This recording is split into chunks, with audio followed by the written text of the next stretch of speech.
开机流程都已经讲好了，然后再把那个红光对好了之后呢，我们先讲一下这个系统如何操作。系统操作的话是它分4个页面，一个首页工艺设置监测。那么首页的话是显示我们现在目前所用的工艺参数，还有它的一个安全递锁的一个信号导通。那在那里怎么去调整工艺呢？工艺的话是打开工艺页面，工艺页面的话，这个我们首页的数据都是可以改的。一般情况下，我们扫描速度和占空比、脉冲频率都是默认不需要调，唯一要调整的呢就是扫描宽度，根据那个板材的那个焊宽我们要焊多宽，焊出来要达到客户的要求，和这个功率大小是在这里调整。比如说，我们举个例，这个地方是600瓦，我们把它调成500瓦。修改了之后一定要点保存，然后导入，返回到首页，这个地方就改成500瓦。然后我们的那个工艺呢，可以保存10组，工艺1到工艺9，再加上工艺常用工艺，一共是10组工艺。设置呢，就是我们的一些基础设置，密码是123456。进入设置之后，我们可以看到我们这个整机的功率，这个无需改动。然后我们开气延时跟关气延时，就是出光之前它先吹气，吹300毫秒气，关光之后就是我放开按钮之后，它焊枪还会出300毫秒的气。开光功率和开光渐行时间呢，它们是一组，就是一个缓升，出来的光呢只有我们设定的功率的30%，然后通过200毫秒之后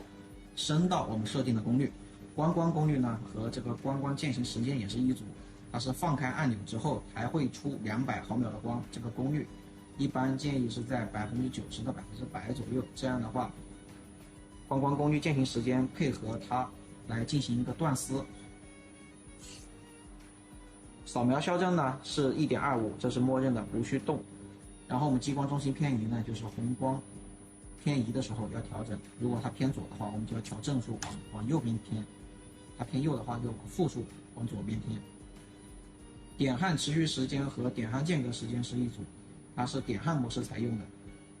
就是说我们出光的时候按按钮，它只会出500毫秒的光，然后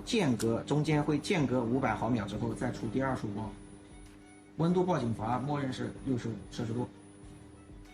这边呢有一个点焊类型，这是鱼鳞纹和点焊切换这是间断。我们切换成鱼鳞纹之后呢，点焊持续时间和点焊间隔时间要3:1，就比如说点焊时间持续180，间隔时间是60。这边的报警都是默认设置好的，无需改动。设置好你改动任何参数必须要点保存才能生效。然后我们这个监测页面呢，是用来监测我们的信号，就是我们的一个按钮开关扳机信号。我们按那个焊枪按钮的时候，这个灯就会亮看一下有没有闪烁。如果闪烁的话，就说明这个开关信号有点问题，开关可能有问题，或者信号线有问题。安全递锁呢，就是我们的那个夹子导通焊枪之后呢，它这个灯也会亮。好，我们激光器的报警信号也是接好的。如果说它报警的话，这边会吸合之后呢，这个首页这个位置就会显示激光器报警。水机的话，它是高电平的，所以它一直导通。如果它的信号一断开，就说明水晶就开始报警了。气压报警信号是根据你那个选型是否有加。然后我们这个电源状态呢，现在目前的显示是我们这个设备内部的24伏电源的电压稳定，提供正常，15伏正和15伏负，电压差不多都是15伏左右，这边一切都是正常。然后我们信号这边输出信号的话是给激光器的输出信号，它这边运行的时候，当系统运行的时候，电压就会显示出来，给到激光器，我们这边会出光。这边的电压都一切正常，给电磁壶、电磁阀它也是打开的24伏。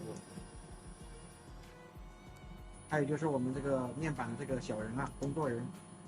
它这边运行的时候，这个人会变红，就说明系统运行了。